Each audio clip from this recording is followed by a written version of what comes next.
They laughed at a homeless veteran digging in the dirt, until his dog uncovered something worth $265 million. And suddenly, everyone wanted him gone. Ethan Walker had nothing left. No home, no family, just the mountains of Montana and a German shepherd that refused to leave his side. People in town called him crazy, said he was chasing ghosts. But one night, the dog stopped and started digging in the same spot like his life depended on it. What Ethan found beneath that floor would drag him into a secret powerful men had buried for decades. Before we go further, tell me where you're watching from. Drop your city in the comments. The cold in Montana didn't creep in. It settled, quiet, patient, like something that knew it had all night. Ethan Walker lay on his back in the corner of the abandoned hay barn, one arm tucked under his jacket, and the other resting across his chest. The boards above him groaned with the wind, old wood shifting like tired bones. Through the cracks in the walls, thin lines of moonlight stretched across the dirt floor, cutting the darkness into sharp angles. He didn't sleep so much as drift, never fully gone, never fully here. His eyes snapped open before the sound even registered. Metal. A faint, hollow clink somewhere beyond the barn. His body moved before his mind caught up. He rolled to his side, hand closing around a length of broken wood he kept within reach. The grip tightened automatically, thumb aligned, elbow tucked, muscle memory snapping into place like it had 1,000 times before. Breath slowed. Listen. Nothing. Just wind. Then, another sound. Closer this time. Not loud. Just enough. Ethan pushed himself up slowly, at boots silent against the packed dirt. His shoulders stayed low, posture angled, weight shifting forward on the balls of his feet as he moved toward the opening in the barn wall. Outside, the land stretched wide and empty. Rolling fields swallowed by darkness, broken only by the jagged outline of trees at the far edge. The old farmhouse stood in the distance, black, hollow windows staring out like sockets. He scanned left, then right. No movement, no lights, no engines, nothing. Behind him, a low, steady exhale broke the silence. Ethan didn't turn. He didn't have to. Easy, he muttered, voice barely above a whisper. Bruno stepped forward from the shadows. The German shepherd moved without a sound, his coat catching just enough moonlight to reveal the faint gray along his muzzle. He didn't bark, didn't whine, just stood there, was rigid, ears forward, eyes locked on something beyond the tree line. Ethan followed his gaze. Nothing. Just darkness layered over more darkness. But Bruno didn't blink, didn't shift, didn't relax. Ethan lowered the piece of wood slightly, though his grip didn't loosen. "You hear something?" he asked. Bruno didn't react to the words, only to whatever was out there. Ethan studied him for a moment longer. The dog's posture was wrong, not alert in the usual way, not reactive. Focused. Like he'd already decided something. A gust of wind swept across the field, carrying the smell of frozen earth and distant pine. It brushed past Ethan's face, sharp and clean, and for a split second, something flickered behind his eyes. Heat, sand, the crack of something distant. He blinked hard. The field came back. The barn, the cold, and his breath. Bruno. Ethan exhaled slowly through his nose and shifted his weight back, stepping away from the opening. "Nothing out there," he said, more to himself than the dog. Bruno didn't move, still staring. Ethan turned his back on the field and walked deeper into the barn, dropping back down onto the flattened pile of old hay that passed for a bed. The cold bit through his jacket immediately. He pulled it tighter around himself, tucking his hands in close. For a while there was only the wind again, and the creak of wood, and the quiet rhythm of breathing, his and Bruno's. But the dog never lay down. Ethan could feel it without looking. That stillness, that attention, like a wire pulled tight and waiting. He closed his eyes anyway, tried to. Minutes passed, maybe longer. Then, clink, the sound hit sharper this time, closer. Ethan's eyes snapped open again. He didn't sit up right away. Just listened. Counted his breathing. Waited. Bruno moved first. One step. Then another. Slow. Deliberate. Toward the open side of the barn. Ethan pushed himself up again, more controlled this time. Less reaction. More intent. "What is it?" he murmured. Bruno stopped just at the edge of the shadows. Ears forward, body stiff, tail still. The dog let out a low sound. Not a growl, not quite a whine. Something in between. Something restrained. Ethan stepped beside him and followed his line of sight again. The trees, the old farmhouse beyond them, black against the sky. Nothing moved. Nothing flashed. Nothing made sense. But the silence didn't feel empty anymore. It felt occupied. Ethan's jaw tightened. Yet he shifted his stance slightly, adjusting his footing on instinct, giving himself a clearer angle on the field. His eyes tracked the edges of the tree line, looking for breaks, for shadows that didn't belong. Still nothing. But Bruno didn't lie. Never had. Not there. Not here. Ethan glanced down at him. "You see something," he said quietly. Bruno's ears twitched. Just once. And then he took a step forward, out into the open. Ethan didn't follow. Not yet. He watched as the dog moved a few yards ahead, then stopped again. Same posture, same focus, same unwavering attention toward the darkness near the farmhouse. A long moment passed, then another. Ethan exhaled slowly, the cold air fogging in front of him. "Yeah," he muttered. "Something's out there." Bruno didn't turn back, didn't look at him, just stood there and staring into the dark like he already knew exactly where to go. And for the first time in a long while, Ethan felt something shift. Not fear, not yet. Something closer to recognition, like the beginning of a pattern he hadn't seen, but the dog had. Ethan tightened his jacket, eyes still locked on the distant silhouette of the abandoned farmhouse. Then he stepped forward, one step into the cold, one step closer to whatever Bruno had already found.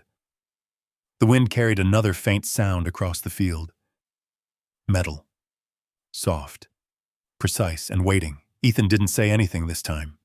Neither did Bruno. They just stood there. Two figures in the dark, staring into a place the rest of the world had already forgotten. But not the dog. Never the dog.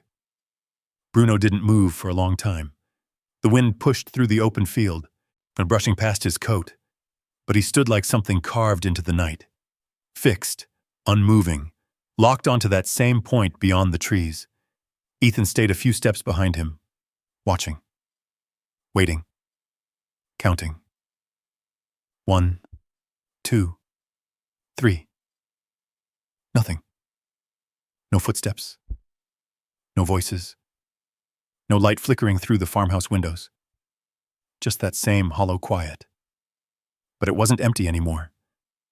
Ethan felt it now, something subtle, like pressure in the air before a storm. Bruno took another step forward, then another. Slow, controlled, not wandering, not curious, tracking. Ethan exhaled through his nose, shoulders tightening under his jacket.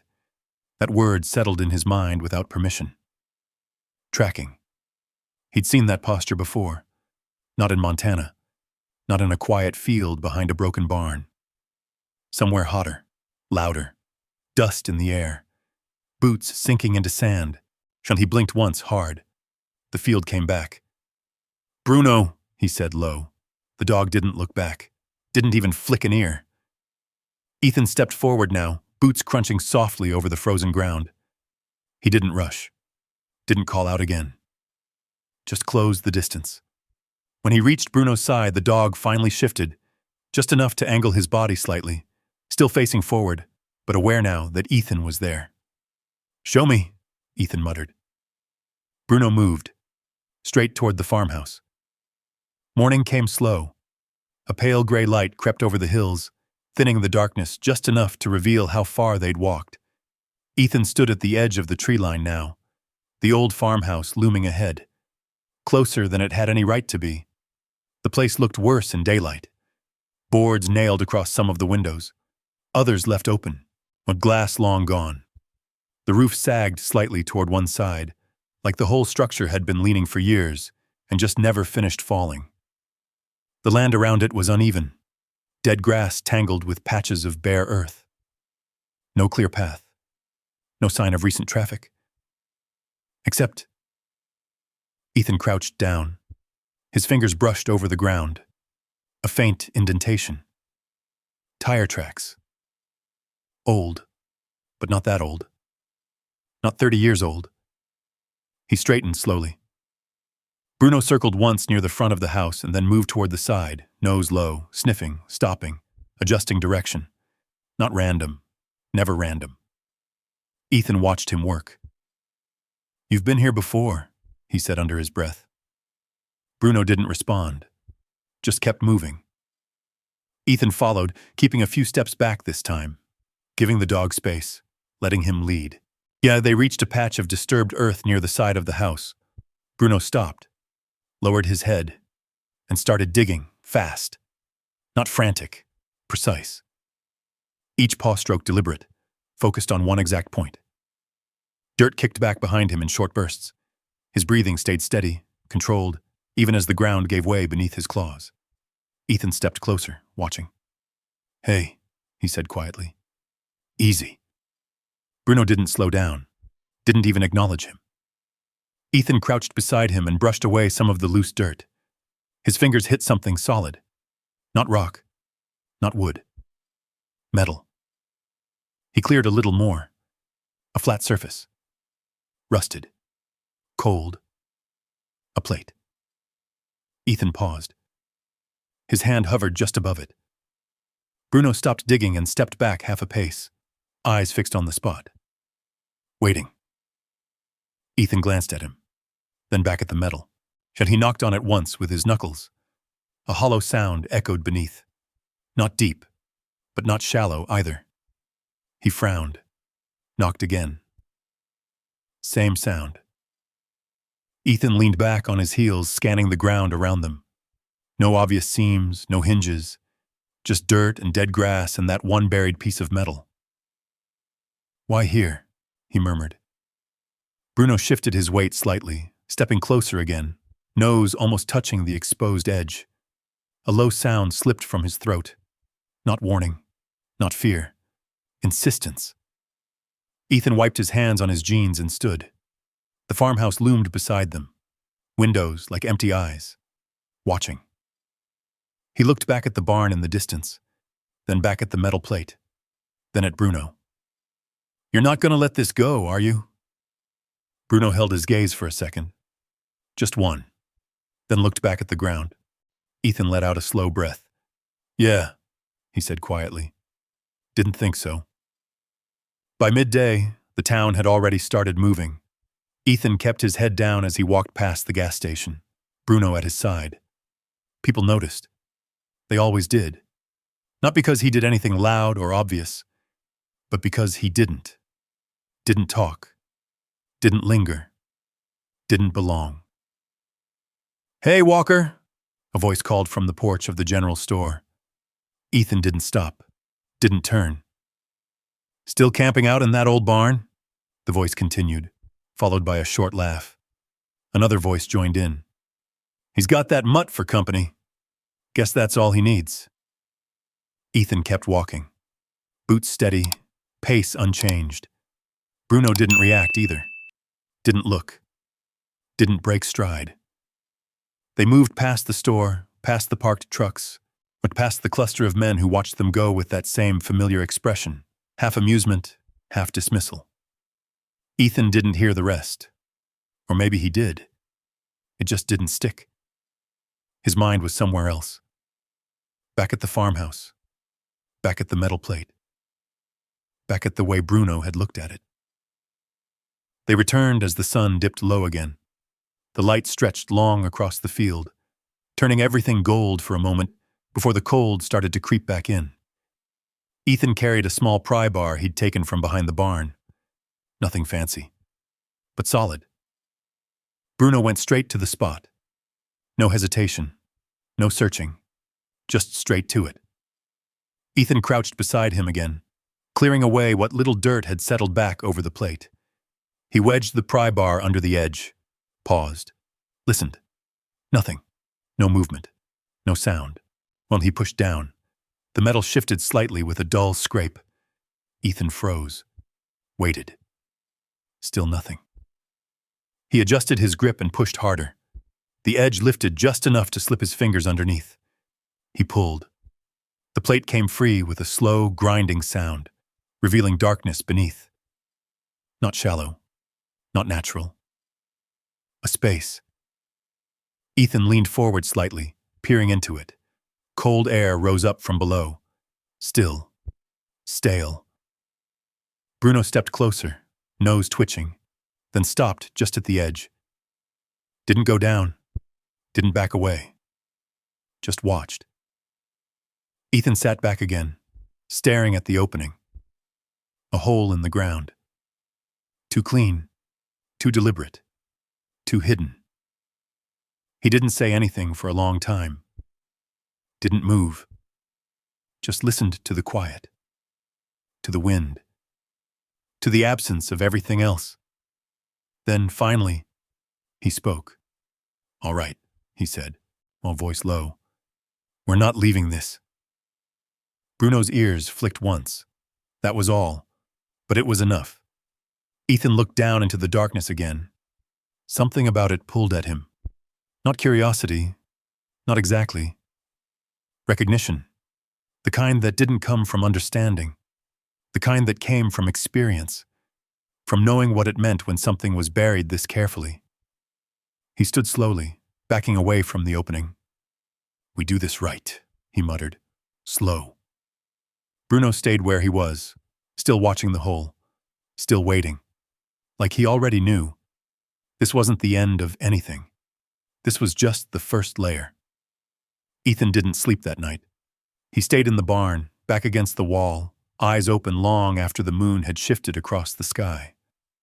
Every creak in the wood pulled his attention, and every gust of wind made him tilt his head, listening past it, through it, for something else. Bruno lay near the entrance, but not fully down, not relaxed. Even resting, the dog stayed angled toward the farmhouse, watching. Ethan noticed. He always noticed. At some point, the cold settled deeper into his bones. Not sharp anymore, just constant. Like the silence. He closed his eyes once, just for a second, and the darkness changed. Heat. Noise. A sharp crack in the distance. His body reacted before his mind did. He jerked upright, breath tight, hand already reaching for the wood beside him. The barn snapped back into place. Quiet. Empty. Cold. Bruno didn't move, but one ear tilted back slightly, catching the shift in Ethan's breathing. "I'm good," Ethan muttered. The words came out rough, unnecessary, but he said them anyway. At first light, he was already moving. No hesitation now, no second guessing. He didn't go straight to the farmhouse. Instead, he circled wide, keeping his distance, approaching from the far edge of the property. His steps were slower this time, deliberate, eyes scanning not just the house, but the ground, the trees, the space in between. Patterns, breaks, anything that didn't belong.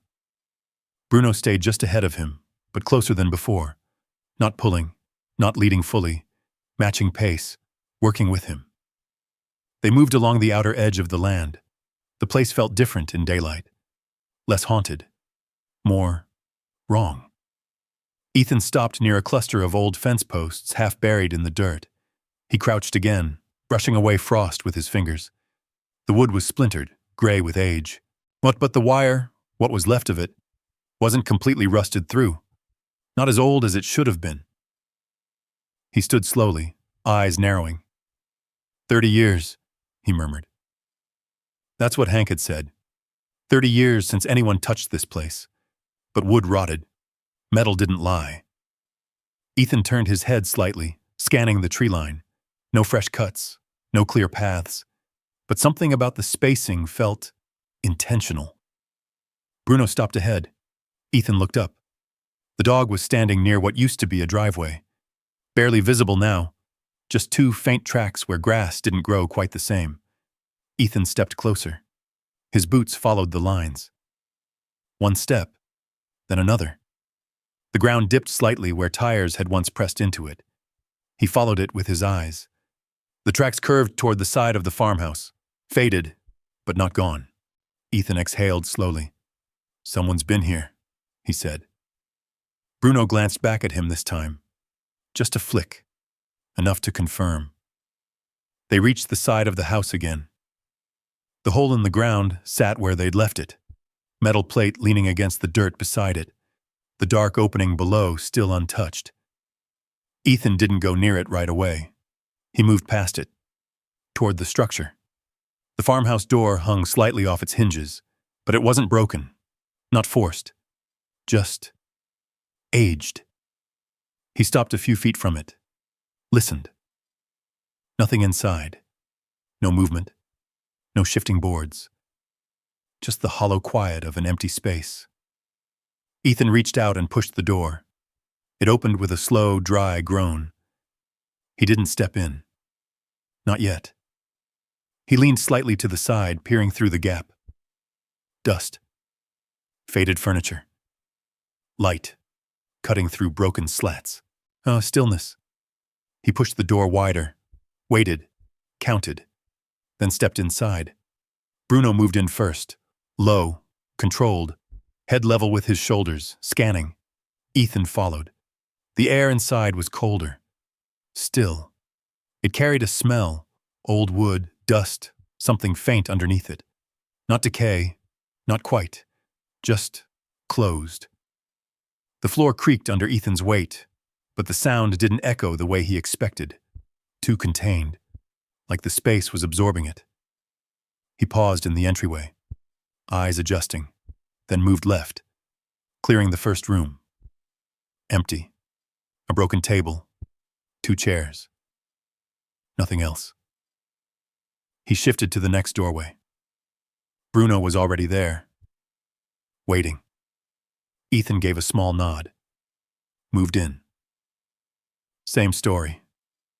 Dust. Silence. No signs of recent living. But no destruction either. No broken glass scattered across the floor.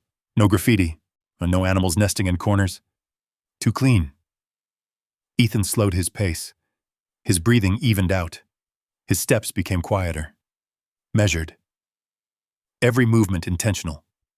He moved deeper into the house, room by room, checking corners, scanning ceilings, tracking exits. Old habits. Still there. Still sharp. Bruno stayed just ahead, occasionally pausing, nose twitching, adjusting direction slightly before continuing. They reached the back hallway. Narrow, darker. The light barely reached this far. Ethan stopped. Something felt off. He didn't know why. Just pressure again, like the space was watching him back. He shifted his weight, listened. Nothing. But his hand tightened around the pry bar. "Clear it," he muttered. Bruno moved, slow, careful, step by step down the hallway. Ethan followed, staying just behind his shoulder. Halfway down, Bruno stopped, completely. His body stiffened. Ethan froze with him. Didn't ask. Didn't move. Bruno's head tilted slightly. Then, he took one small step back. Not retreating. Just adjusting. Ethan's eyes dropped to the floor. Right in front of them, a thin line stretched across the hallway, almost invisible. Wire. Ethan's chest tightened. He crouched slowly, leaning in. The wire ran from one side of the wall to the other, tied low. Just enough to catch a foot. Just enough to trigger something. He followed it with his eyes, to the left, then to the right, where it disappeared behind a loose section of wall paneling. Ethan didn't touch it, didn't test it. He just stared. Long enough for the meaning to settle in. "Not abandoned," he said quietly. And Bruno didn't move, didn't blink. Ethan reached into his pocket and pulled out a small folding knife. He shifted his angle, staying clear of the line, and carefully cut the wire near the edge. No sound, no reaction. He waited anyway, counted, listened. Nothing. But that didn't change anything. He straightened slowly, eyes scanning the hallway again.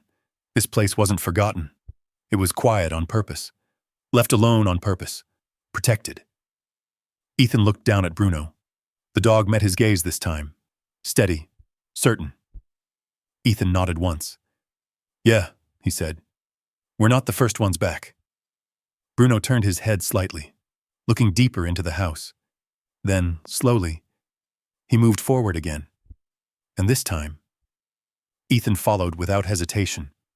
The hallway swallowed them. Light faded behind them with every step, went thinning into gray, then into something closer to shadow. The air grew heavier the deeper they went, like the house had lungs, and they were walking straight into its chest. Ethan adjusted his pace automatically. Slower now, heel down first, then roll, weight controlled, every step placed, not taken. Bruno moved ahead, silent as always, but something about his posture had shifted again. Lower now, tighter, the kind of movement that came from training, not instinct. Ethan noticed, filed it away. The hallway ended in a narrow opening that led into what had once been the kitchen. The room was larger than the others, more open, more exposed. Ethan stopped just before the threshold. Didn't step in. Not yet. He leaned slightly to the side, peering in. Dust floated in the thin light coming through a cracked window, and cabinets hung crooked on the walls, their doors half open. A rusted sink sat beneath the window, stained dark from years of neglect. But again, no signs of decay the way there should have been. No collapsed sections. No water damage spreading through the floor. The place wasn't alive. But it wasn't dead either. Bruno stepped in first. His paws made almost no sound on the wood. He paused in the center of the room, head turning slightly left, then right. Scanning. Ethan watched him for a second longer, then followed. The floor creaked beneath his weight, loud in the stillness. But nothing reacted. No movement. No shift in the walls. Just the echo of old wood reminding him he was there. Ethan moved along the edge of the room instead of crossing through the center. Habit. Keep distance from open space. Reduce angles. While he reached the far side and stopped near a second doorway that led into what looked like a storage room. Before stepping through, he glanced back at Bruno. The dog hadn't moved. Still in the center. Still watching something.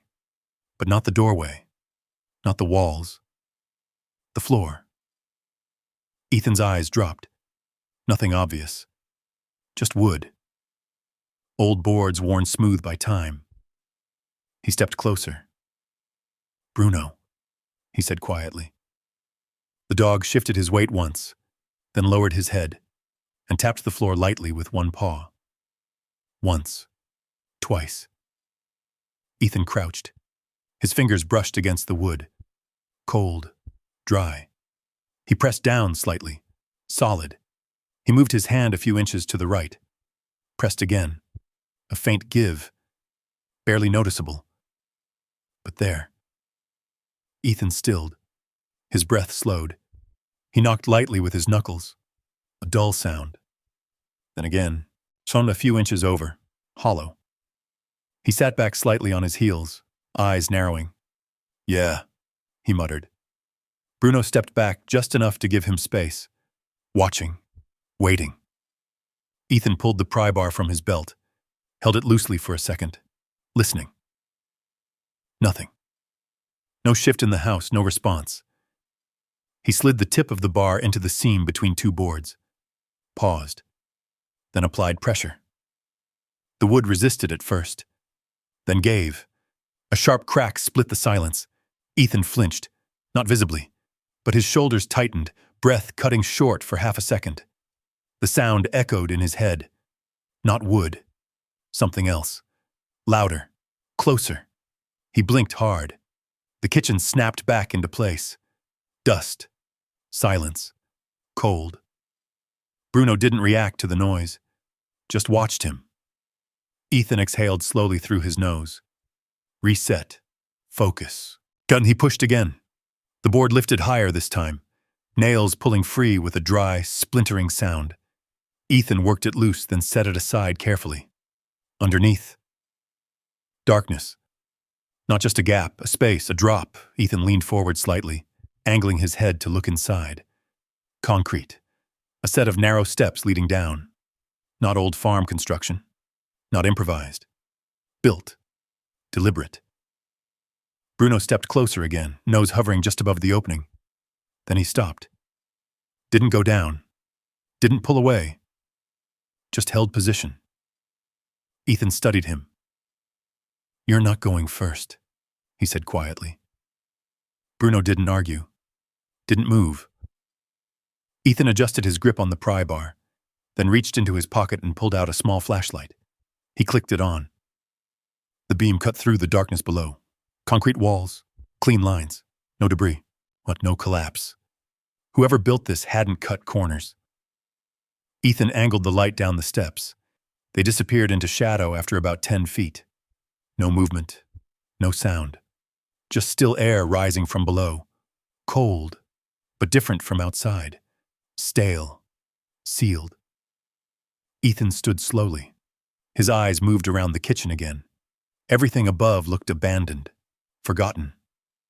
But below, that was something else.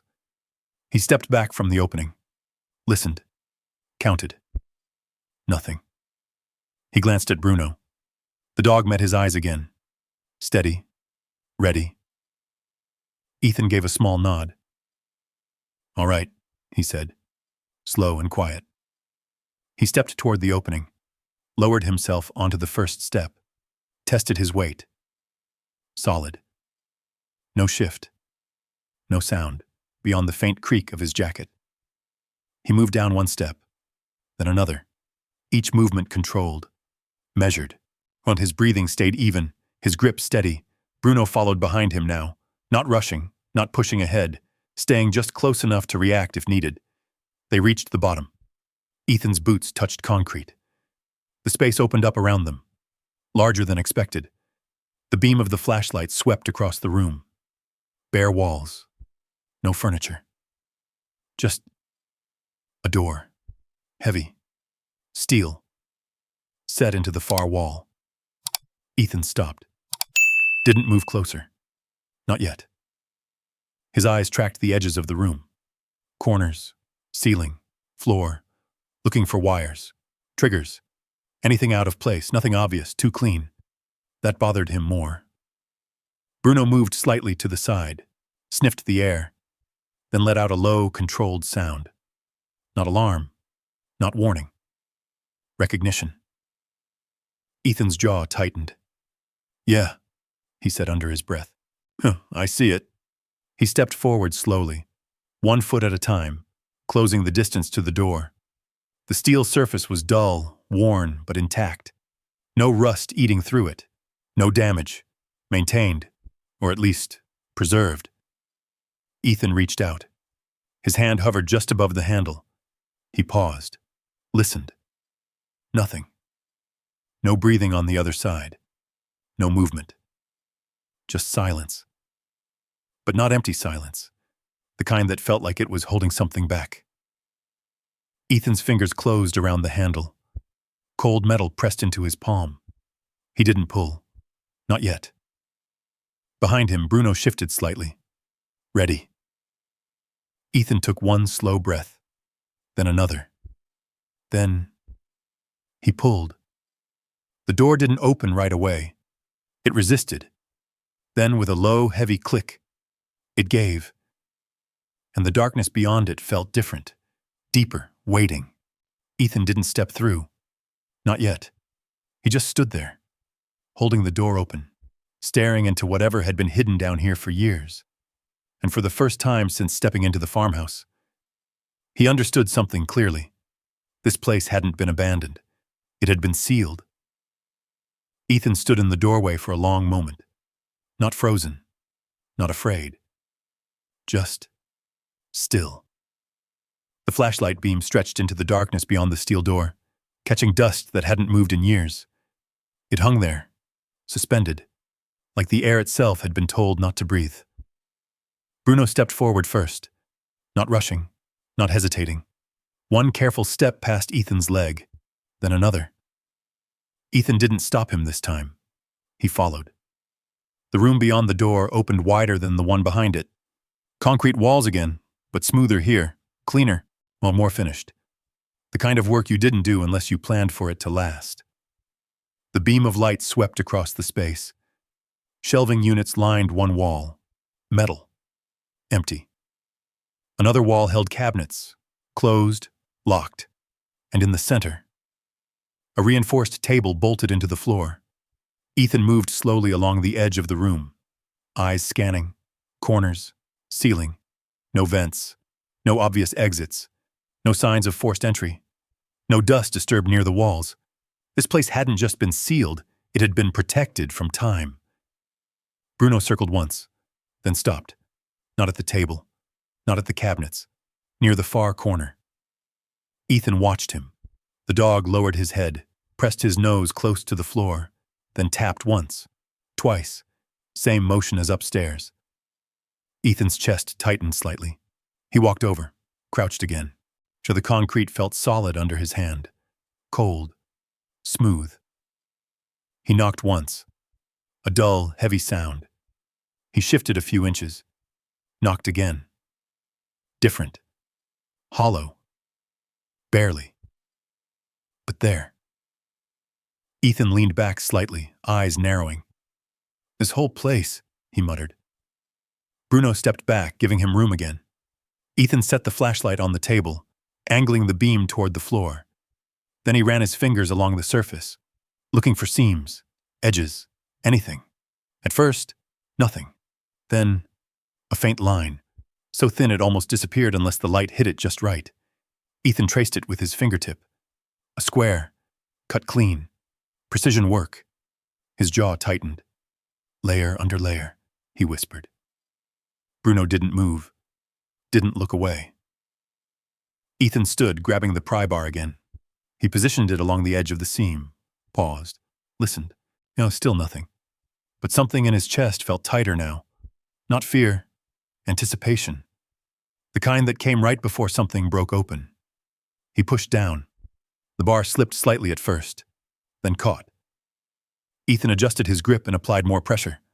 The concrete plate didn't crack, didn't splinter. It shifted. Barely. But enough.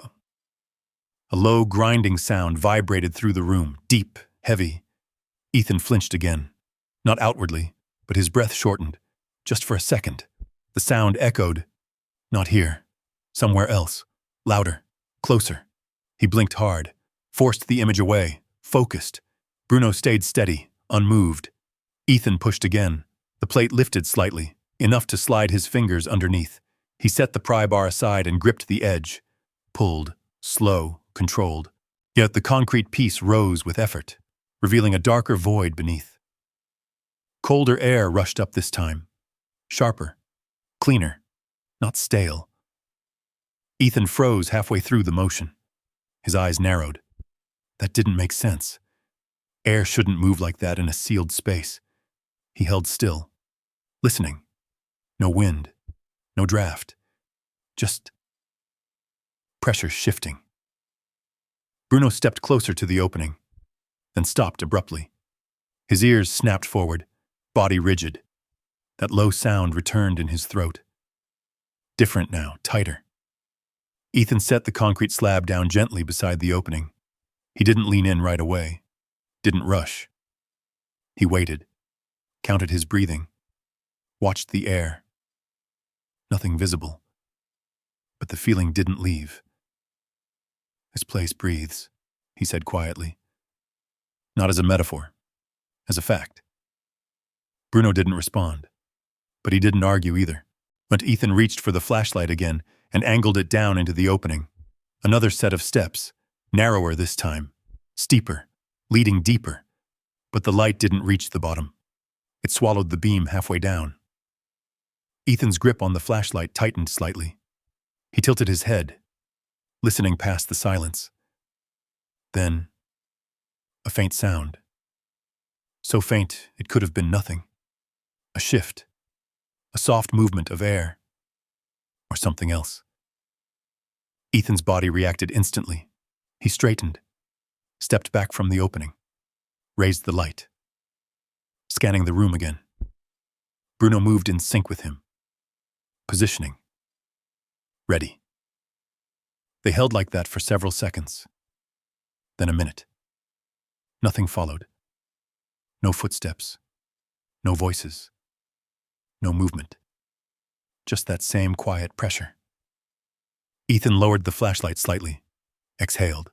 Oh, but his posture didn't relax, not fully. He glanced down at Bruno. You hear it? Bruno's ears twitched once. That was enough. Ethan nodded slowly. Yeah, he said. I know. He looked back at the opening, then at the steel door behind them, then at the stairs leading up. Options. Always options. He ran through them quickly. In, out, wait, watch. But the longer he stood there, the more it felt like something below was waiting for him to choose. Not pushing, not chasing. Just waiting. Ethan's jaw set.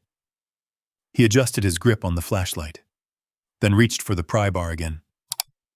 Stay close, he murmured. Bruno didn't move ahead this time. Didn't lead. He stayed at Ethan's side, matching him. Step for step. Ethan moved toward the opening again. Slower now, more deliberate. Yet he placed one foot on the first step, tested, solid, then the second. The air changed as he descended, colder, but cleaner, more alive. Each step echoed faintly against the concrete walls. Controlled, contained. Bruno followed just behind him, silent, alert. They moved down together, deeper, past the edge of the flashlight's comfortable reach, into the part of the darkness that didn't feel abandoned at all.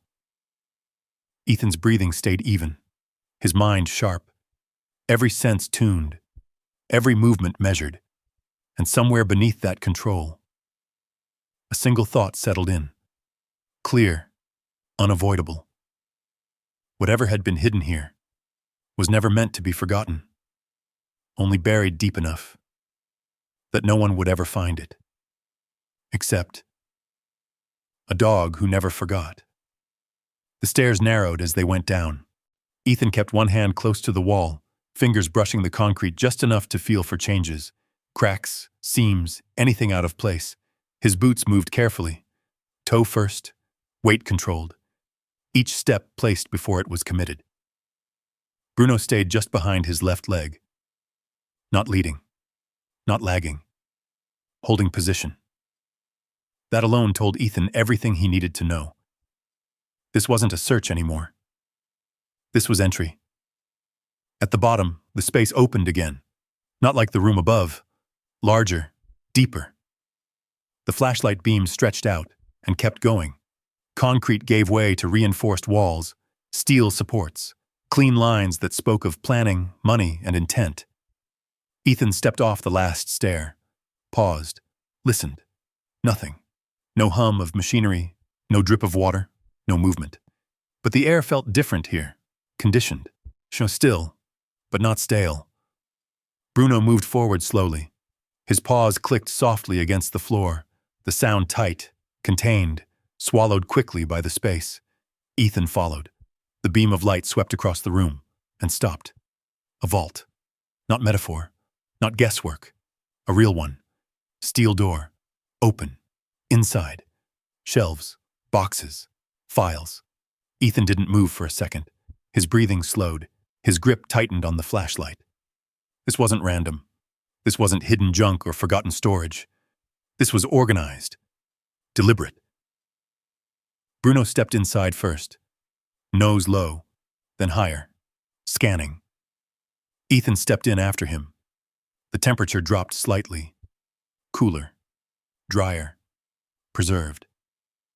The shelves were filled, not cluttered, ordered. Metal cases lined one wall, each one labeled, numbers, dates. Ethan moved closer. Ethan, and his free hand hovered just above one of them, didn't touch it. Not yet. He turned the flashlight slightly. The beam caught something on the opposite side of the room, a table, not like the one above. This one held stacks of documents, folders, binders, paper that hadn't yellowed the way it should have. Ethan walked toward it slowly, each step quieter now, more controlled. He reached the table, set the flashlight down, picked up the top folder, opened it. Inside. Numbers. Rows, columns, account statements. He flipped a page, then another, more of the same. Except the numbers didn't make sense. Too large, too clean, too structured. Ethan's eyes narrowed slightly. He turned another page, then another, each one more precise than the last. Transfers, allocations, investments, the kind of language he didn't need to fully understand to recognize. Money, a lot of it. He closed the folder halfway, paused, then looked at Bruno. The dog stood near the far shelf now, watching him. Not curious, not confused. Waiting. Like he'd brought him here for this exact moment. Ethan exhaled slowly. "All right," he muttered. He set the folder down, reached for another, this one heavier, thicker. He opened it. Property records. Maps. Coordinates. Ethan leaned closer. The flashlight beam shifted slightly as his shoulder brushed it. The light fell across a line near the bottom of the page. He read it once, no, then again. His jaw tightened. 200, he murmured. He turned the page. 65 million. The words didn't land right. Not at first. They didn't fit the space, didn't match the barn, the cold, the dirt. He stared at the number, then flipped back. Checked again. Same result. Ethan let out a slow breath. Not disbelief, not exactly. Just recalibration. He closed the folder carefully, set it back down, then reached for a metal case. It was heavier than it looked. He unlatched it, opened it. Inside. Documents sealed in plastic. Certificates. Official. Stamped. Names. Signatures. Everything precise, everything real. Ethan didn't rush. Didn't dig through everything at once. He moved piece by piece, reading, scanning, building the picture. Bruno shifted slightly behind him. A soft movement. Ethan glanced back. The dog had turned toward the stairway, ears forward, body still, listening. Ethan froze. The room held its breath. He didn't move, didn't speak, just listened. Nothing came. No footsteps above, no sound from the house, just silence. But Bruno didn't relax, didn't turn back. Ethan's eyes drifted toward the stairway, then back to the documents, then to the vault around him. 265 million. Hidden, buried, sealed, and someone had known enough to protect it, to trap the house above, to keep people out. Ethan's jaw tightened. "This isn't forgotten," he said quietly. Bruno's ears twitched. Ethan nodded once. "Yeah," he added. "Not even close." He reached for another folder, opened it. More names, more signatures. But this time, something caught. A name. Different. Familiar. Not because he knew it personally, but because he'd heard it before. Somewhere else. Briefing room. Dim lights. Maps on a screen. A voice reading off names. Ethan stilled. and his eyes locked on the page. He read it again. Slow, careful, letting it settle. Then he leaned back slightly. The air in the room felt heavier now. Not from the space, from the weight of what he was looking at. This isn't just money, he said under his breath. Bruno didn't respond. Didn't need to. Ethan closed the folder, set it down, then stood slowly. His eyes moved across the vault again. Every shelf, every case, every piece of paper. This wasn't hidden wealth. This was something built, maintained, protected, for a reason. And that reason was still out there. Watching. Waiting. Ethan picked up the flashlight again, turned slightly toward the stairs. Bruno shifted with him. Ready. Ethan's voice dropped lower, almost a whisper. We're not alone in this. The words didn't echo. They didn't need to. Because somewhere beyond the walls, beyond the farmhouse, beyond the quiet land that everyone had forgotten, something had already started moving, and now, it knew, someone had found the vault. Ethan didn't rush. That was the first thing he forced himself to do, not rush. The instinct was there. Pack everything, move fast, get out, disappear before whatever was out there closed in. But instinct got people killed. Control kept them alive. He stayed where he was, counted his breathing. Let his eyes move slowly across the vault again, this time not looking for value, looking for context, patterns, ownership, purpose. Bruno remained near the stairs, body angled toward the way out, ears forward, holding that same quiet tension. Ethan stepped back to the table, picked up the folder again, the one with the name, and he opened it slowly, let the pages fall into place. And there it was, Colonel Marcus Hale. The name sat there like it belonged, like it had always been part of something bigger. Ethan stared at it longer this time, not just reading, remembering. The room shifted, not physically, inside his head. A briefing room, low light, men standing around a table, maps pinned to a board, someone speaking. Hale's operations didn't leave footprints. Clean extractions, minimal trace. If he was in the AO, you wouldn't know until it was already over. Ethan blinked.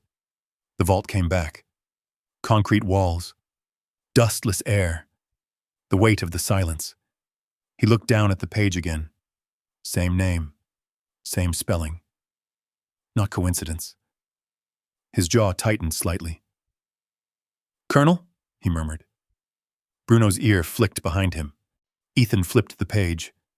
Photographs. Black and white. Old. A man standing in front of a structure. This structure. The farmhouse. But different. Newer. Cleaner. Alive. The man stood straight. Posture sharp, even in stillness. Military. No question. Ethan leaned closer. The face was younger in the photo, but the bearing didn't fade. Didn't soften. It never did. Marcus Hale, Ethan said quietly. Bruno shifted behind him. A soft movement. Ethan turned slightly. The dog had moved closer now, not toward the table, toward a lower shelf along the wall. He lowered his head, sniffed once, then pawed gently at something. Not digging. Just indicating. Ethan stepped over, knelt beside him. A smaller case, different from the others. Less formal. More personal. Ethan opened it. Inside. Photographs. More recent. On color. Faded, but intact. He picked one up. His fingers slowed. The image showed a man kneeling beside a young German shepherd, hand resting on the dog's shoulder. Both of them looking directly at the camera. Ethan's eyes narrowed slightly. The dog in the photo. The markings. The build. The posture. He didn't need to check twice. He already knew Bruno. Younger. Smaller. but unmistakable. Ethan's grip on the photograph tightened just a fraction. He looked over his shoulder. Bruno stood there, watching him. Still, quiet. Ethan turned the photo slightly, angling it toward the dog. Bruno didn't react like most dogs would. No tilt of the head, no curiosity, just recognition. Stillness. Ethan looked back at the image, then at the name in the file, then at the vault around him. The pieces didn't just connect, they locked. "You've been here before," he said quietly. Bruno didn't move, didn't deny it. Ethan exhaled slowly. "Not just here," he added. "With him." The dog's ears twitched once. That was all. Ethan sat back on his heels, the photograph still in his hand. Colonel Marcus Hale. Military. Operations that didn't leave a trace. And now, a vault. Hidden under a farm everyone avoided. $265 million. Sealed. Protected. Ethan's mind worked through it piece by piece. Not fast. Accurate. Whoever Hale had been, he hadn't just built this. He had hidden it on purpose. And not from strangers. From people who knew where to look.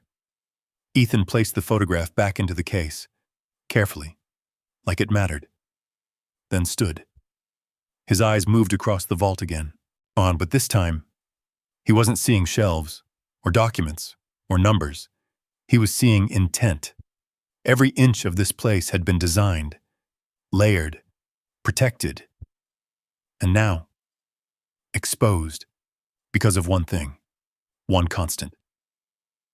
Bruno. Ethan glanced down at him. "You didn't forget," he said. Bruno held his gaze.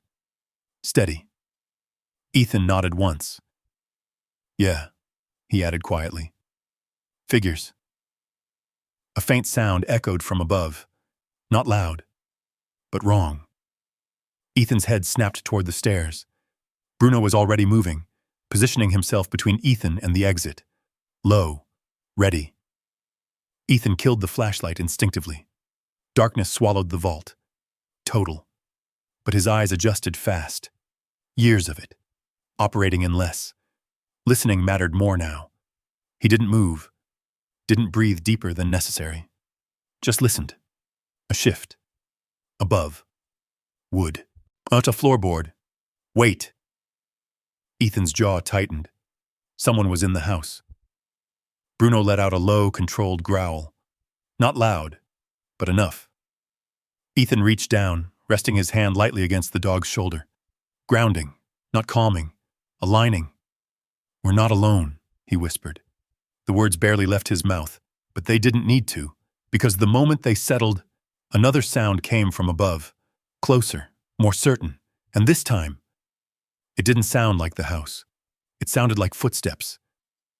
Ethan stayed still in the dark. The old instinct came back cold and clean, stripping everything down to distance, timing, direction. He counted 2 beats between each creak above them. Slow steps, careful, not random drift from settling wood, not wind, weight, human weight. Bruno's growl stayed low in his chest, but so faint Ethan felt it more than heard it through the hand resting against the dog's shoulder. Someone had entered the farmhouse. Someone who knew enough to move quietly. Ethan leaned close to Bruno's ear. "Hold." The dog didn't shift. Another step overhead. Then silence. Ethan let the silence stretch. Men who knew what they were doing often paused the same way, waiting for movement below, waiting for fear to make noise for them. He slid 1 foot back, easing toward the steel door without breaking contact with Bruno. The vault walls held the dark close, swallowing outlines. He could barely make out the square of deeper black that marked the stairwell. He didn't reach for the flashlight. Light was a confession. A faint scrape came from above. Metal against wood. Then a board answered with a dry complaint. The intruder was near the kitchen, near the first hidden hatch. Ethan's jaw tightened. That meant one of 2 things. Either the man had followed them, or he already knew the place. Neither option helped. He bent, fingers closing around the photograph case by the lower shelf, then the folder with Marcus Hale's name. Not the whole vault, not the money documents, just what he could carry without fumbling. You didn't strip an objective under pressure. You took the pieces that changed the picture and got out alive. Bruno shifted suddenly, not toward the stairs, toward the lower shelf again. Ethan frowned and followed the movement with his eyes. The dog nudged the shelf with his nose, then pawed once at the narrow gap between the metal frame and the wall. Not frantic. Specific. Not now, Ethan whispered. Bruno did it again. Ethan stared a beat longer, then crouched and ran his fingers into the gap. They brushed paper. No. Leather. Flat. Tucked deep. He pulled it free. A weathered field notebook, dark brown and worn soft at the corners. No title. Just initials pressed into the cover. M.H. Ethan looked at Bruno. The dog stood very still, eyes fixed on the notebook, then lifted his gaze to Ethan's face. A memory flickered hard and fast. Afghanistan, a shattered mud wall, Bruno refusing to move past a collapsed doorway until Ethan found the pressure plate under the dust. The handlers used to say the dog didn't just find scent. He found pattern, intention, the thing that mattered most in the chaos. Another footstep above, closer. Ethan slid the notebook inside his jacket. Good call, he breathed. Bruno turned toward the stairs again. The growl in his chest deepened. Ethan moved with him this time, each step deliberate, the pry bar balanced in one hand. At the steel doorway, he stopped and listened. Nothing. Then, a hard, sudden thump from above. Not careful now. Searching. The intruder had found the loose boards in the kitchen. Ethan saw the layout in his head. Hidden room. Secondary shaft. One known route in and out. If that man lifted the hatch and came down while Ethan and Bruno were still at the bottom, the stairwell would become a funnel. Tight. Blind. Bad odds. He needed another exit. Fast. He turned the flashlight on and cupped the lens with his palm, letting only a sliver of light leak across the walls. Concrete. Shelving. Cases. Steel. No obvious door. Bruno was already moving along the back wall, not sniffing at random, and tracing the base of the concrete with quick, short breaths. Ethan followed, keeping the light low. The dog reached the far corner and stopped beside an old military footlocker tucked behind a stack of empty archive boxes. He pawed the floor once, then jammed his nose under the footlocker handle and shoved. The locker scraped sideways a few inches. Behind it, nearly invisible beneath dust, was a vertical seam in the wall. Ethan's pulse gave one hard knock against his ribs. Come on, he murmured. He set the light on the floor, grabbed the footlocker with both hands, and dragged it farther aside. Underneath the dust, a narrow steel latch sat flush against the concrete. Above them came the sharp crack of boards being pried loose. Too late to think. Just move. Ethan pulled the latch. For a second, nothing happened. Then a section of wall released with a dull internal click and opened inward a few inches. Cold air touched his face. Fresh air. Outside air. Bruno slipped through the gap first. Ethan grabbed the flashlight, the Hale folder, and the pry bar and followed, dragging the panel shut behind him until it seated with a soft metallic thud. Darkness swallowed him again. Different darkness now. Narrower. Earthier. A tunnel. Concrete at first, then packed dirt over rough stone. It angled upward, steep but passable. Ethan crouched automatically, one hand brushing the wall, the other keeping the light low and tight. Bruno moved several feet ahead, a pale shape in the beam, climbing without hesitation. Above and behind them, muffled by stone and earth, came a distant sound, the hollow boom of the vault door closing. Showed whoever was in the house had gone down. Ethan kept moving. The tunnel twisted once to the left, then rose sharper. The ceiling dropped so low he had to duck. Dirt rained lightly from above with each step. The smell changed too, mold, roots, cold pine. Near the top, Bruno stopped so suddenly Ethan nearly ran into him. The dog stood rigid, ears high. Ethan killed the flashlight. They waited. A long second. 2. Then Ethan heard it. Not behind them. Ahead. Very faint. The rasp of wind through brush. No footsteps. No engine. Just the natural world again. Bruno moved. One more turn and they came to a narrow wooden hatch hidden beneath a tangle of dead roots and grass. Bruno pressed his nose to it. Ethan shoved from below. The hatch lifted. Gray afternoon light spilled in. They emerged on the north slope behind the farmhouse, about 50 yards uphill, in a stand of pines thick enough to hide a truck. From here, the house looked smaller, meaner somehow, crouched under the sky. Ethan dropped the hatch closed and pulled brush back over it. Then he crouched in the trees and finally let himself look. A black pickup sat near the side of the farmhouse where there had been nothing earlier. No plates on the front bumper. Mud up the doors. Engine cold enough that no heat shimmer rose from the hood. One man stood near the kitchen entrance. Tall. Dark jacket. Cap pulled low. He held a crowbar in one hand. Ethan studied him through the branches. Posture civilian, not military. But the way he kept looking over his shoulder told Ethan he understood risk. He wasn't scavenging. He was checking. Bruno gave the smallest huff through his nose. Ethan touched his neck. "Oh, no." The dog settled, though his eyes never left the man. For nearly a minute they watched from concealment. Then the stranger disappeared back into the house. Ethan counted to 20. Still nothing.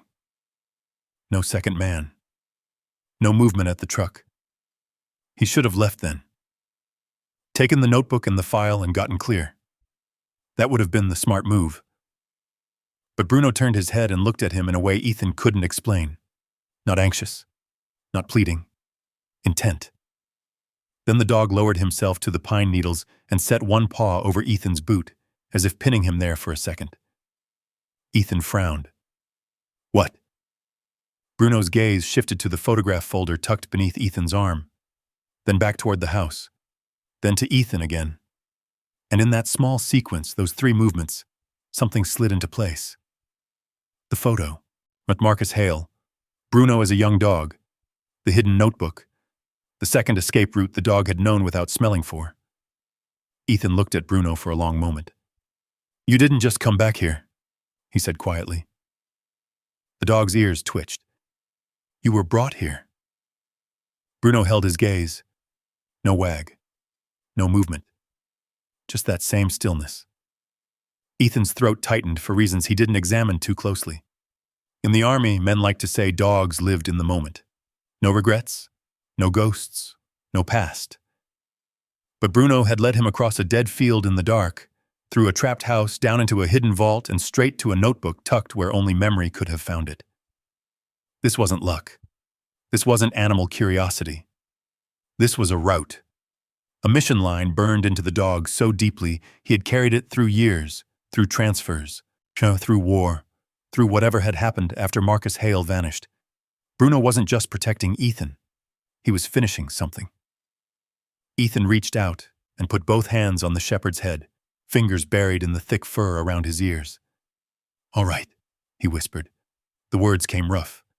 "I get it now." From the farmhouse below came a new sound. One sharp curse carried thin on the wind. The man inside had found the empty vault, had found the open shelf, had realized someone had beaten him there. Bruno rose at once, muscles coiling. Ethan picked up the flashlight, the pry bar, and the files. His eyes moved to the black pickup, then to the tree line running north toward the creek bed. Covered route. No skyline exposure. Better movement. He angled his body that way. Bruno matched him. But before they moved, Ethan looked once more toward the farmhouse and the black shape crouched against it, then down at the weathered notebook under his jacket. Marcus Hale. Whatever had been hidden here hadn't ended with the man's death. And whatever Bruno remembered, it had just turned the vault from a lucky find into something far more dangerous. Ethan rose into a crouch and started through the trees. Bruno went with him, silent at his side, carrying not just scent or instinct now, but the last orders of a dead man. They moved through the trees without speaking. Ethan kept his path tight along the natural cover, stepping where the ground gave least resistance, avoiding dry branches, staying off open patches where the light could catch movement. Bruno mirrored him. No leash, no command, just alignment. Downhill toward the creek, out of sight. Oh, out of line? Ethan didn't stop until the farmhouse disappeared completely behind the slope and the trees thickened enough to swallow the view. Only then did he slow. Not stop, just slow. He crouched near a fallen log, scanning back uphill through a narrow gap in the branches. The black pickup was still there. No movement. No second man. But that didn't mean anything. Ethan had learned that lesson long ago. Bruno stood beside him, chest rising steady, ears still angled back toward the farmhouse, waiting, listening. Ethan reached inside his jacket and pulled out the notebook. Marcus Hale. He flipped it open carefully.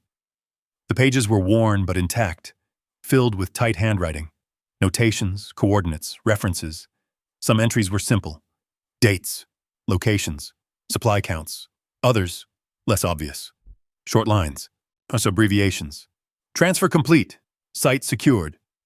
Trust compromised. Adjust channels. Do not return to AO. Ethan's eyes narrowed. He turned another page, then another, until one line stopped him.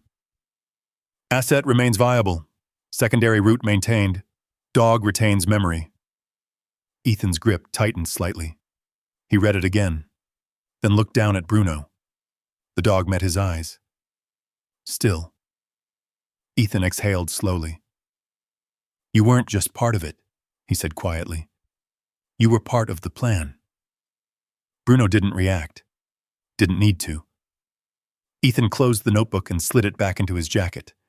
Then he listened. Wind through the trees, water moving slow over stone, and beneath that, something else. Distant. Faint. An engine. Ethan's head lifted slightly. Bruno's ears snapped forward. They both turned toward the same direction. No, not the farmhouse. The road. Ethan moved immediately. No hesitation. He shifted position along the tree line, keeping low, moving parallel to the sound. Bruno stayed tight at his side, matching every change in pace without needing to be told. They reached a point where the trees thinned just enough to give a partial view of the road below. Ethan dropped into a crouch, looked through the brush. A black SUV rolled slowly along the dirt road, different from the pickup. Cleaner, newer. It didn't pass by. It slowed, then stopped. Ethan's jaw tightened. The driver's door opened. A man stepped out. Mid-40s, maybe older. Clean clothes, not local, not someone from the gas station or the store. He stood still for a moment, scanning the area. Not casually, carefully. Ethan watched the way his head moved, measured. Well, not searching for landmarks, searching for signs. Then the man looked up toward the farmhouse and didn't move. Just stood there, watching. Bruno shifted slightly beside Ethan. A low sound built in his chest. Ethan placed a hand on his shoulder. Hold, he whispered. The man by the SUV reached into his coat and pulled out a phone. He made a call, short, brief. Then he turned and looked directly toward the tree line, toward Ethan. Not exactly at him, but close enough. Ethan didn't move, didn't blink, didn't breathe deeper than necessary. The man held that direction for a few seconds. Then he nodded once to himself, got back into the SUV, and drove off. Ethan stayed crouched long after the vehicle disappeared, counting, waiting. Bruno didn't relax, not even slightly. Finally, Ethan shifted back from the brush. They're not guessing, he said quietly. They know. Bruno's ears flicked. Ethan nodded once. Yeah. He looked back toward the farmhouse, hidden now behind distance and trees. But it didn't feel far. Not anymore.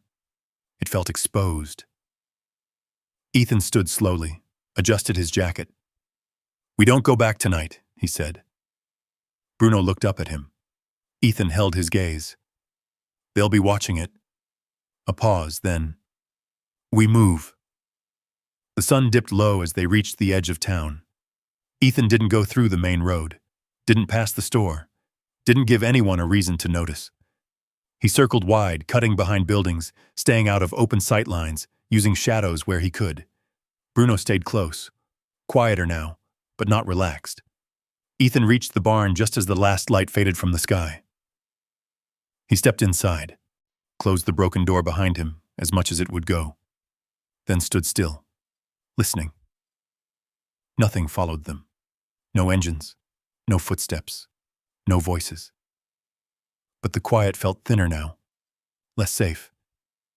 Ethan moved to his corner and sat down slowly. The wood in his hand rested across his lap, not for comfort, for readiness. Bruno didn't lie down. He stayed near the entrance again. Watching. Always watching. Ethan pulled the notebook out once more, opened it under the dim light filtering through the cracks in the barn wall. His eyes moved across the pages again. Slower this time, more focused. Then he saw it. A page near the back. Different handwriting. Short. Sharp. Lang has eyes on the property. Delay activation. Trust no one. Ethan's jaw tightened. Lang. He closed the notebook, looked up. The barn felt smaller now, and the walls closer. The night outside heavier. "They're ahead of us," he said quietly. Bruno turned his head slightly. Ethan nodded once. "Yeah." He leaned back against the wall, eyes open, not even pretending to sleep. Because now, this wasn't about finding something hidden. This was about holding on to it, and staying alive long enough to understand why it had been buried in the first place. Outside, the wind picked up, carrying something distant, faint. Hard to place, but Ethan didn't ignore it. He never ignored anything anymore. Because somewhere out there, the people who had sealed that vault were already closing in. Ethan didn't lie down, didn't even try. He sat with his back against the barn wall, knees slightly bent, one hand resting on the piece of wood across his lap, the other tucked inside his jacket where the notebook pressed against his ribs. Bruno stayed at the entrance, same position, same angle, watching the dark. Time moved slow, not measured in minutes, but in sounds. Wind across the boards, a distant branch shifting, the hollow creak of the barn settling. Ethan tracked each one, filtered, discarded, until a new sound slipped in, soft, close, too close. Bruno reacted first, not barking, not moving forward, just stillness. Total. His body locked in place, ears sharp, head angled slightly to the right. Ethan didn't move, didn't even look. He let his hearing stretch outward instead. And there it was. A footstep. Outside. Just beyond the barn. Light. Careful. Ethan's grip tightened. His breathing slowed. Another step. Then silence. The kind that wasn't empty. Or the kind that waited. Ethan leaned his head slightly, just enough to catch a different angle of sound. Nothing. Whoever was out there, they knew how to move. Bruno shifted 1 inch forward, low, ready. Ethan's voice barely left his lips.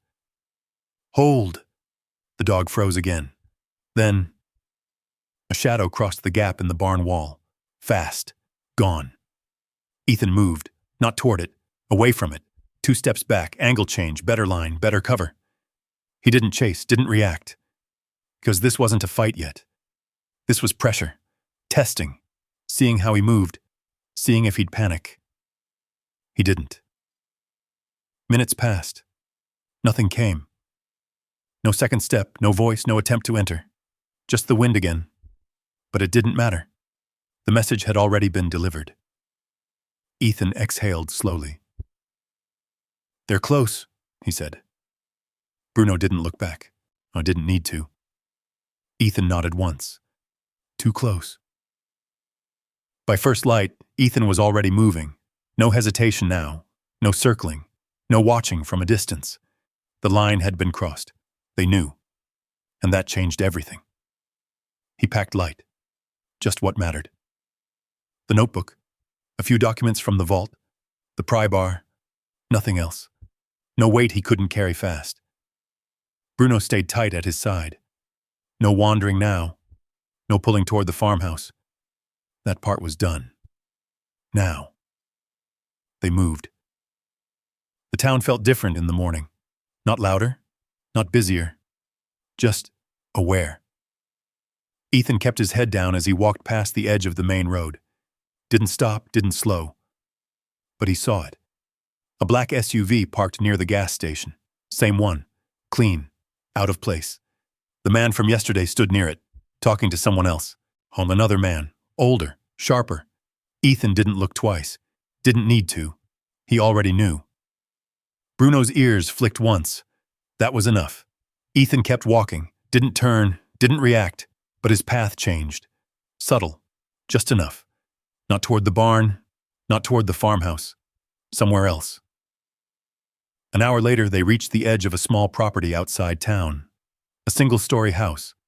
White paint peeling. A truck in the driveway. No curtains on the windows. Ethan stopped at the edge of the yard. Watched. Listened. Then walked forward. Bruno stayed close. The door opened before Ethan reached it. A woman stepped out. Mid-30s. Sharp eyes. Calm posture. Not surprised. "Ethan Walker," she said. Not a question. Ethan stopped a few feet away. Studied her. "You know my name," he said. She nodded. "I know a lot of things." A pause. Then, "Rachel Cole." Ethan didn't react, but something in his eyes shifted. Recognition. Not personal. Professional. "Journalist," he said. She gave a small nod. "Investigative." Ethan glanced once behind him, then back at her. "You've been watching the farm." She didn't deny it. "Not just me." Ethan stepped closer. One step. Bruno moved with him, silent, controlled.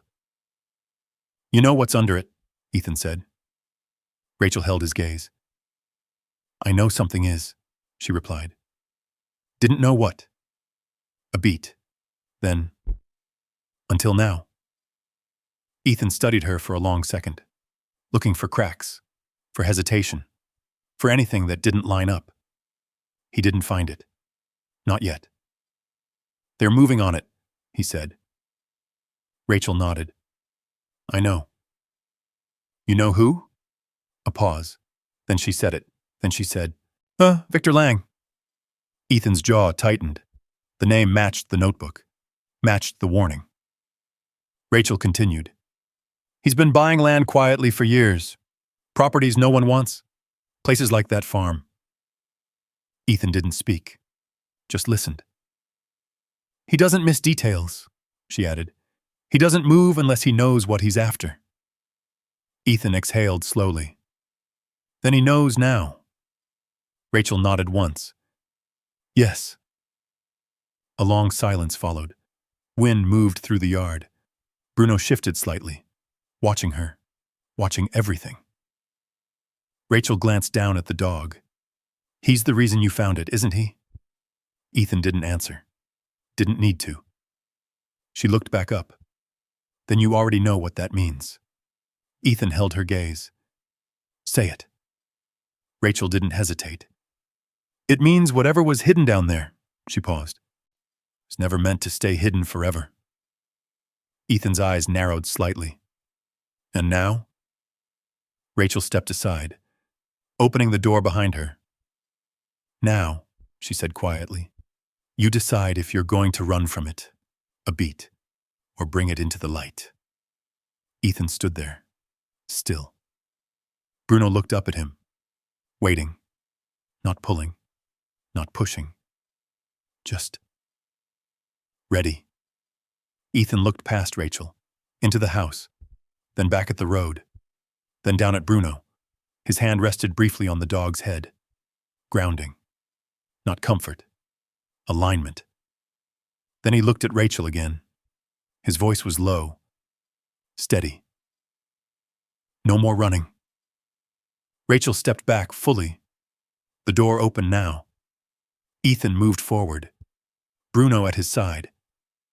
And for the first time since the barn, since the farmhouse, since the vault, Ethan Walker didn't feel like he was being chased. Well, he felt like he was stepping into something bigger, something that had been waiting. And now, he was ready to face it. Rachel's house smelled like coffee and old paper. Not messy, not clean either, just lived in. Ethan stepped inside without hesitation, but his eyes never stopped moving. Windows, corners, entry points, sight lines. Old habits didn't fade. They just changed environments. Bruno followed, slower, more deliberate. His nose lifted, pulling in the unfamiliar scent, ink, dust, metal, something faintly electrical from a laptop left open on the table. Rachel closed the door behind them and locked it. One click, then another. Deadbolt. Ethan heard both, cataloged both. Sit, Rachel said, nodding toward the table. Ethan didn't sit. Not yet. He walked the perimeter first, checked the back door, looked through the kitchen window, counted steps between exits. Only when he was done did he pull out a chair. Bruno settled beside him, not lying down, just lowering enough to keep balance. Ready. Rachel watched him for a moment. You don't turn it off, do you? She asked. Ethan shook his head once. No. She didn't push it. Instead, she slid a folder across the table. Thin, but heavy with meaning. I've been tracking Lang for 2 years, she said. Ethan didn't touch it yet. Why? He asked. Rachel leaned against the counter, arms crossed. Because people like him don't show up in small towns unless there's something worth hiding. A pause. And they don't leave unless they get it. Ethan finally opened the folder. Photos, documents, maps, properties circled in red across 3 states, old farms, abandoned facilities, storage sites, each one connected by thin lines drawn in pen. A network, quiet, hidden, deliberate. Ethan flipped to the next page. A name list. Lawyers. Shell companies. Transfer signatures. One name circled twice. Victor Lang. Another circled once. Marcus Hale. Ethan's jaw tightened. Rachel watched him. You recognize it now, she said. Ethan nodded slowly. Not a random vault, he said. No. Not forgotten. Rachel shook her head. Never was. Ethan leaned back slightly, eyes still on the pages. This was a system. Rachel stepped closer. Exactly. She tapped one of the photos. Lang didn't create it. He inherited pieces of it. Ethan glanced up. From Hale. Rachel nodded. That's what I believe. A long silence followed. Only the hum of the refrigerator in the background. Fred Bruno shifted slightly, eyes flicking toward the window. Ethan noticed. Always noticed. What happens when this gets out? He asked. Rachel didn't hesitate. Everything burns. Ethan held her gaze. Good. Rachel studied him. Not just them, she said quietly. You too. Ethan didn't look away. I've already been burned. That ended that. Rachel nodded once, then moved to the table and pulled her laptop closer. I've been building a case, she said, quietly, waiting for something real. She looked at him. You're it. Ethan slid the notebook onto the table. Marcus Hale's writing stared up at her. Rachel froze for a second, then carefully reached out, opened it. Her eyes moved fast, scanning, connecting, understanding. This, she whispered. This is enough. Ethan didn't respond, and he was already listening again. Something outside. Distant. Engine. Bruno stood, head up, ears forward. Rachel heard it a second later. Her expression changed. "They're early," she said. Ethan was already moving. He closed the notebook, grabbed the folder. "Back exit?" he asked. Rachel pointed. "Kitchen." Ethan didn't hesitate. Bruno was already there. They moved fast, but not loud. Never loud. Rachel followed, grabbing a camera and a hard drive from the table. "Where are we going?" she asked. Ethan didn't slow. "Somewhere they don't expect." The truck came into view just as they stepped outside. Black SUV, same one. Closer now. Too close. Ethan changed direction instantly, cut across the yard, through a narrow gap between trees. Bruno stayed tight. Rachel struggled to keep pace. "Left," Ethan said quietly. She followed. They moved downhill, away from the road, toward thicker cover. Behind them, a door slammed. Voices, not loud, but sharp, focused. Ethan didn't look back. Didn't need to. "They'll split," he said. Rachel nodded, breathing harder now. "I know." Bruno stopped, just for a second, then turned sharply to the right. Ethan didn't question it. He followed, through brush, over uneven ground. Bruno led them along a narrow path barely visible under leaves and dirt. Old, unused, but still there. After a minute, the sounds behind them faded.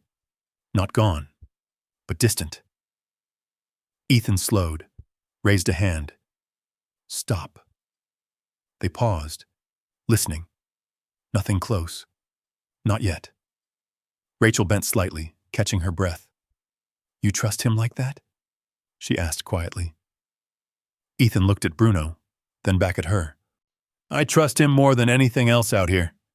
Bruno's tail moved once, low, then still again. Ethan nodded. "We keep moving," he said. They reached the edge of an old clearing just as the sun dipped lower. A broken structure stood at the center. Collapsed roof, half-standing walls, but solid enough for cover. Ethan scanned it quickly. Angles, shadows, entry points. "Good enough," he said. They moved inside. Rachel set her things down carefully, still catching her breath. Ethan stood near the entrance, watching. Bruno positioned himself just behind him. Same alignment, same readiness. Rachel looked at them both, then at the notebook, then back at Ethan. "You know what this means now?" she said. Ethan didn't answer right away. He looked out into the fading light, at the trees, at the direction they had come from. Then he spoke. "They buried it for a reason." Rachel nodded. "And now?" Ethan's voice didn't change. "We make sure it stays buried. A beat. Or we make sure it destroys everyone who tried to hide it." Rachel held his gaze. "You don't sound unsure." Ethan looked down at Bruno, then back at her. "I'm not." Outside, the light faded completely. The world turned quiet again. But this time, it wasn't empty. It was waiting. And for the first time since this started, Ethan Walker wasn't reacting. He was choosing. And whatever came next, he would meet it head on. The night held steady around them. No engines. No voices. Just the quiet breath of wind slipping through broken wood and the slow rhythm of the forest settling into darkness. Ethan didn't sleep. He sat near the opening of the collapsed structure, one knee raised, elbow resting lightly against it, eyes fixed on the tree line. Not staring, not drifting, tracking. Bruno stayed beside him, not pacing, not restless, just present. Every few minutes the dog would shift his weight slightly, ears adjusting to something Ethan couldn't hear yet. And every time, Ethan trusted it. Rachel worked behind them, the faint glow of her laptop lighting the inside of the structure in soft pulses. The keys clicked in short bursts, then stopped, then started again. Building something, piecing it together. Ethan didn't ask what. He already knew. By morning, the air had changed. Not colder, sharper, like something had broken loose somewhere far away and hadn't reached them yet. Rachel closed the laptop slowly. "Oh, it's out," she said. Ethan didn't turn. "Where?" "Everywhere that matters." A pause. "Not everything," she added. "Just enough." Ethan nodded once. Controlled. Deliberate. "That'll move them." Rachel stepped closer. "They're already moving." She turned the screen slightly. Ethan glanced at it. Headlines. Short. Direct.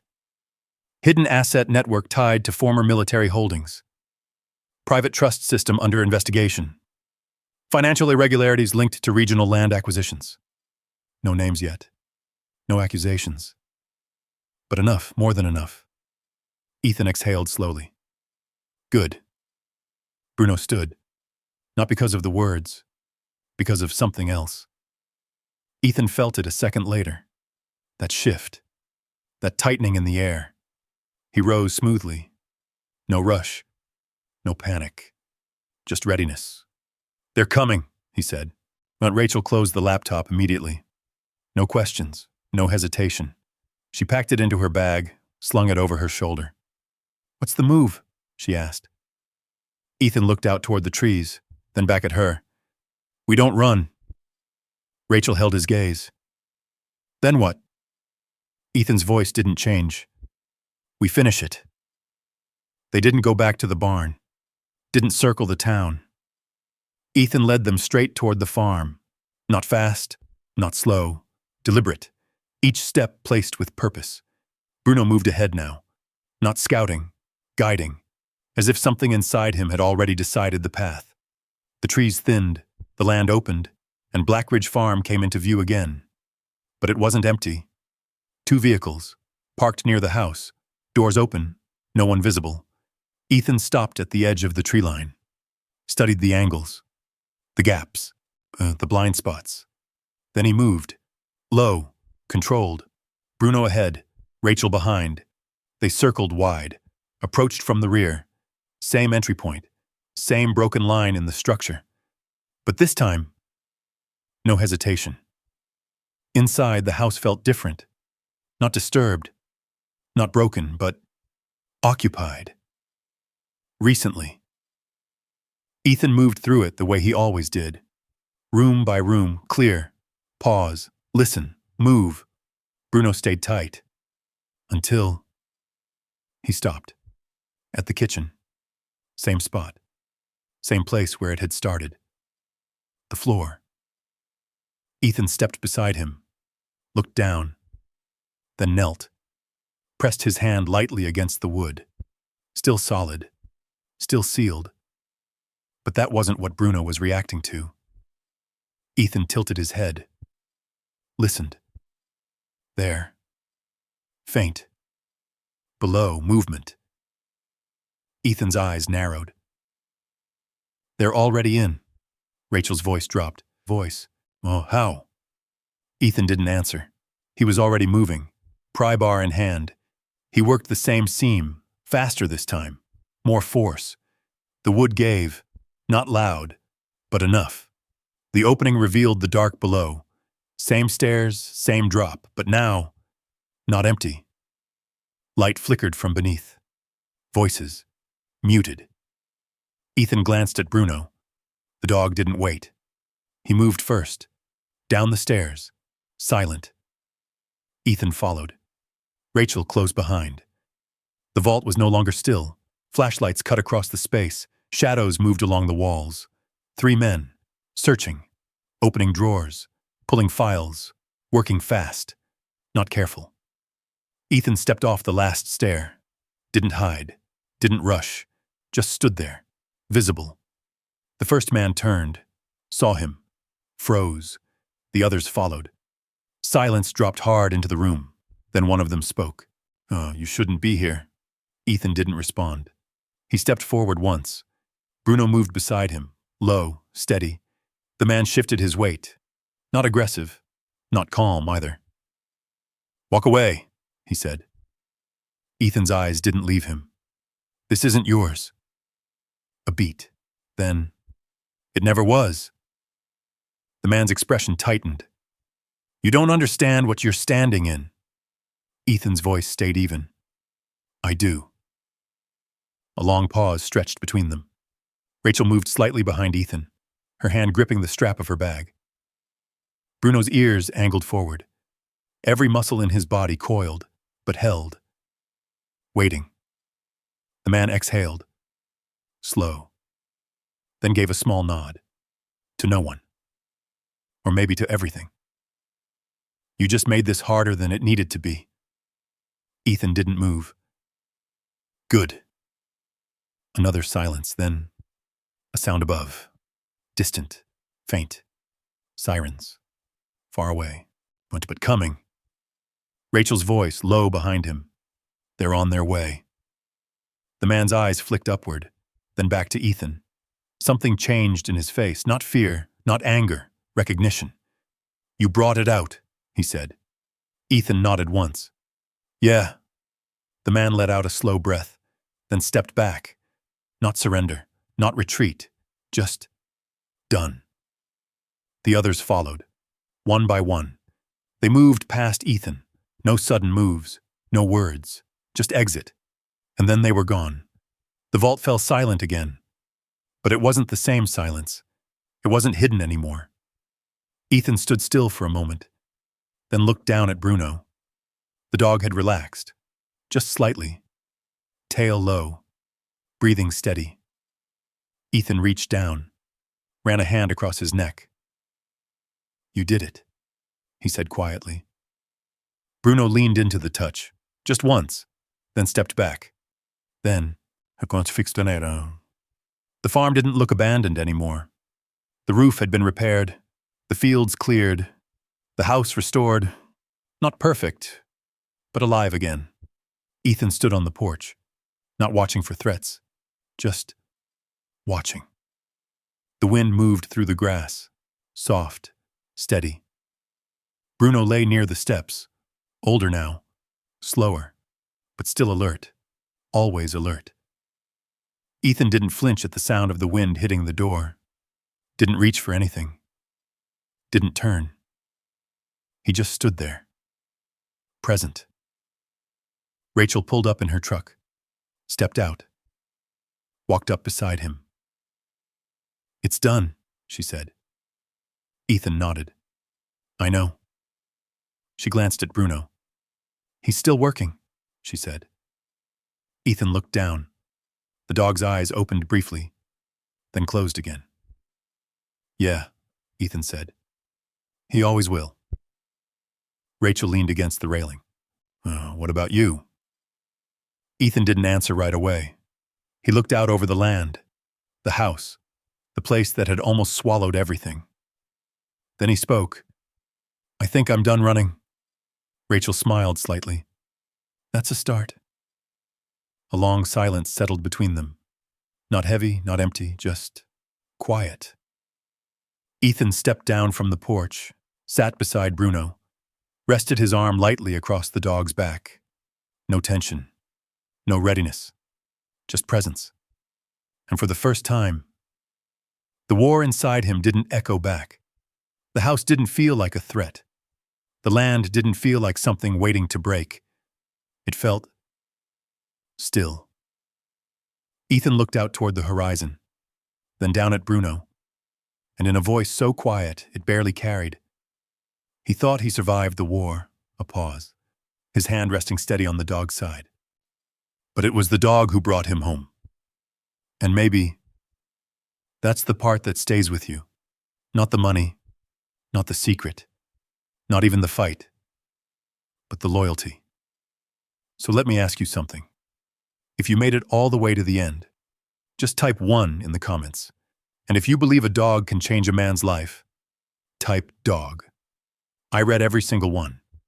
And if this story meant something to you, hit subscribe. Because the next story might stay with you even longer.